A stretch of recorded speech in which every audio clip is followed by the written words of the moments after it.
My brother stole my business idea and made millions, so I waited 10 years to show him who the real genius was. 10 years ago, I was sitting in my cramped apartment, sketching out what I thought was the next big thing in home organization. The idea hit me during one of those late-night cleaning sessions, when I couldn't find anything in my cluttered closet.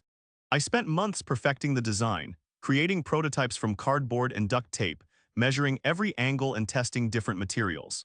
My brother used to visit every weekend, always curious about my latest projects, always asking questions with that genuine interest that made me trust him completely. I remember the exact moment I showed him my final prototype, a modular storage system that could transform any messy space into an organized paradise.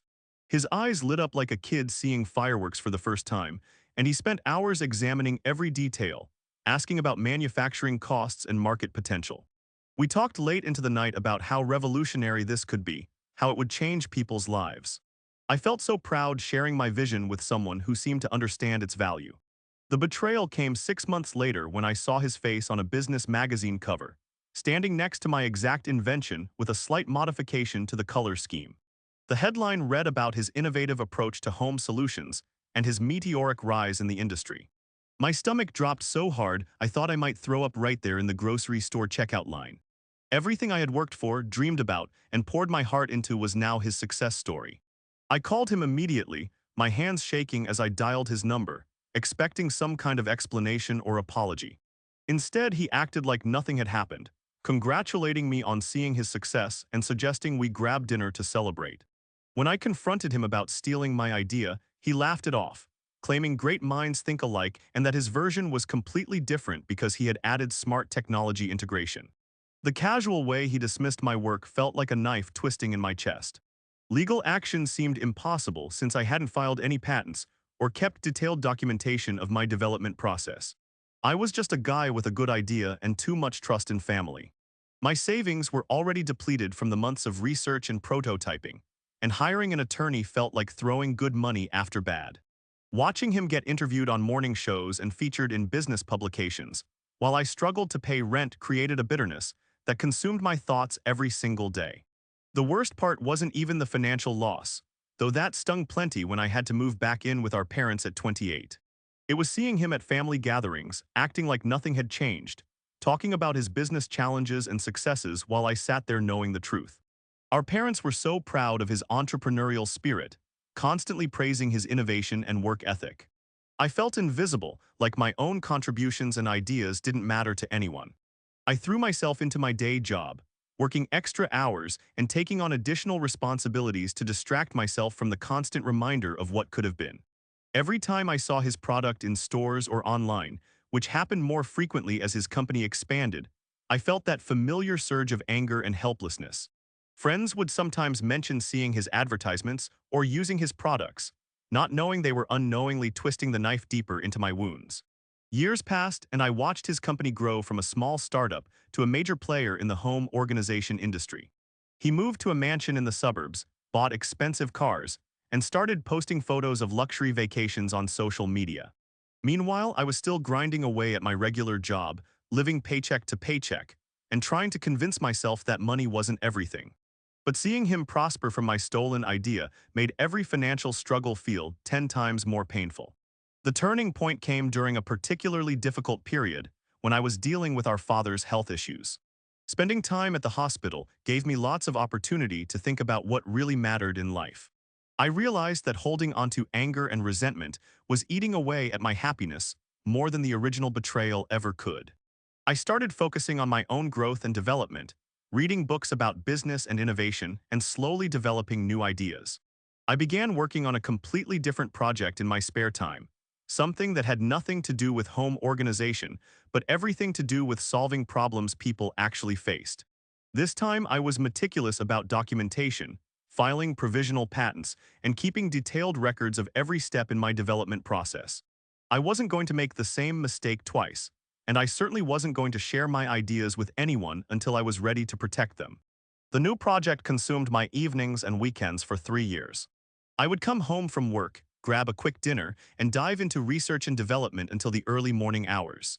My social life practically disappeared, but I felt more energized and purposeful than I had in years. This idea felt bigger than the first one, more complex and innovative, with the potential to impact multiple industries rather than just home organization. When I finally had a working prototype and solid patent protection, I started reaching out to potential investors and partners. The response was overwhelming. Everyone wanted to know more about my technology and how they could get involved. I found myself in the strange position of having to turn down offers because I received so much interest. The validation felt incredible after years of doubt and self-questioning. Within 18 months, I had secured funding, assembled a team, and launched my product to immediate success. The technology I had developed solved a problem that millions of people faced daily, and the market responded with enthusiasm I had never anticipated.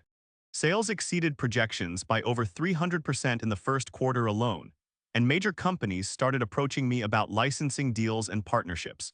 The real surprise came when I discovered that my brother's company was struggling. His initial success had been built on my stolen idea, but he hadn't been able to innovate beyond that single product.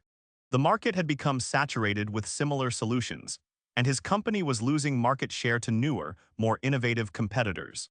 He had expanded too quickly without developing new products, and his business model was proving unsustainable. I learned about his financial troubles through mutual business connections, who had no idea about our family connection. Apparently, he had leveraged everything to try to save his company, including his house and personal assets. The irony wasn't lost on me that while he was facing potential bankruptcy, I was being courted by acquisition offers that would set me up for life. But instead of feeling satisfied by his downfall, I felt surprisingly empty about the whole situation. The moment I had been unconsciously waiting for arrived at a family gathering when he approached me privately. He looked older, more tired, and there was a humility in his expression that I had never seen before. He started talking about how proud he was of my recent success, and how he had always known I was the more creative one in the family. His words felt genuine, but I could sense he was building up to something more significant. Then came the twist that I never saw coming. He told me that he had been carrying guilt about what happened 10 years ago, and that he wanted to make things right. He explained that he had been struggling with financial problems at the time and had panicked when he saw my idea, thinking it was his only way out of debt. He had convinced himself that he was just inspired by my concept rather than stealing it outright, but he knew deep down that what he had done was wrong. What shocked me most was when he offered to give me half of his company's remaining value as compensation for what he had taken. It wasn't much considering his financial situation, but the gesture meant everything to me. For the first time in 10 years, I felt like my brother was being completely honest with me, and the anger that had been eating away at me started to dissolve. I realized that holding onto that resentment had been hurting me more than it had ever hurt him. I turned down his offer, not because I didn't appreciate the gesture, but because I had learned something valuable from the experience. The stolen idea had forced me to become more resilient, more careful, and ultimately more successful than I might have been otherwise. If he hadn't betrayed me, I might never have developed the drive and determination that led to my current success. In a strange way, his theft had been the catalyst for my greatest achievements. Instead of taking his money, I offered him something better, a consulting position with my company. His experience in the industry, despite how he had gained it, was valuable, and I knew he had learned from his mistakes. Working together felt like a way to heal our relationship while also benefiting my business. He accepted immediately, and I could see the relief in his eyes when he realized I wasn't going to hold his past actions against him forever. The decision to forgive him and move forward together surprised everyone, including myself. Friends and family members who knew the whole story couldn't understand why I would want to work with someone who had betrayed me so deeply. But I had learned that success without family relationships felt hollow, and that holding onto anger was like drinking poison and expecting the other person to get sick. Forgiveness wasn't about forgetting what happened or excusing his behavior. It was about freeing myself from the burden of resentment. Working with my brother again required establishing clear boundaries and expectations. I made it clear that I would always be the primary decision maker, and that any future ideas or innovations would be properly documented and attributed. He accepted these terms without question, and his gratitude for the opportunity was evident in his work ethic and dedication. Slowly, we began rebuilding trust and developing a professional relationship based on mutual respect rather than family obligation. The experience taught me that sometimes the biggest betrayals can lead to the greatest personal growth. If my brother hadn't stolen my idea, I might have become complacent after that initial success. Instead, I was forced to develop resilience, business acumen, and a deeper understanding of intellectual property protection. The pain of betrayal had motivated me to become a better entrepreneur and a more careful business person. Our family dynamics changed significantly once the truth came out, and we started working together. Our parents were initially shocked and disappointed when they learned about what had happened, but they were proud of how we had handled the situation and moved forward. Family gatherings became more comfortable, and I no longer felt like I was hiding a painful secret or pretending everything was fine when it wasn't. The business continued to grow, and having my brother's industry experience proved invaluable as we expanded into new markets. His connections and knowledge of distribution channels helped us avoid costly mistakes and accelerate our growth timeline. What started as an act of forgiveness became a genuine partnership that benefited both of us professionally and personally. Looking back, I realized that waiting 10 years to show him who the real genius was hadn't been about proving anything to him. It had been about proving something to myself. I needed to know that I could succeed on my own merit, that my ideas had value, and that I could build something meaningful without relying on family connections or inherited advantages. The validation came not from his acknowledgement of my abilities, but from my own achievements and the respect I had earned in the industry. The most unexpected part of the whole experience was discovering that revenge wasn't nearly as satisfying as I had imagined it would be. For years, I had fantasized about the moment when I would be more successful than him, when I could throw his betrayal back in his face and watch him realize what he had lost. But when that moment finally came, all I felt was sadness for the time we had wasted being angry with each other and relief that we could finally move forward as brothers again. The lesson I learned was that the best revenge isn't revenge at all. It's living well and building something meaningful despite the obstacles others put in your path. My brother's theft had been a setback, but it hadn't defined my entire future unless I let it. By focusing on my own growth and success rather than his downfall, I had created something much more valuable than any form of retaliation could have provided. Today, our company is valued at over $50 million, and we're exploring acquisition offers from major corporations. My brother's original company was eventually absorbed into our operations, and he's now one of my most trusted advisors. The irony isn't lost on me that the idea he stole ultimately led to both of our successes, just not in the way either of us had originally planned. The experience fundamentally changed how I approach business relationships and family dynamics. I'm more protective of my ideas and more careful about who I trust with confidential information, but I haven't let cynicism prevent me from collaborating with others. I've learned that trust can be rebuilt after betrayal, but it requires consistent actions over time and a genuine commitment to change from both parties. Sometimes people ask me if I regret not pursuing legal action or fighting harder to get credit for my original idea.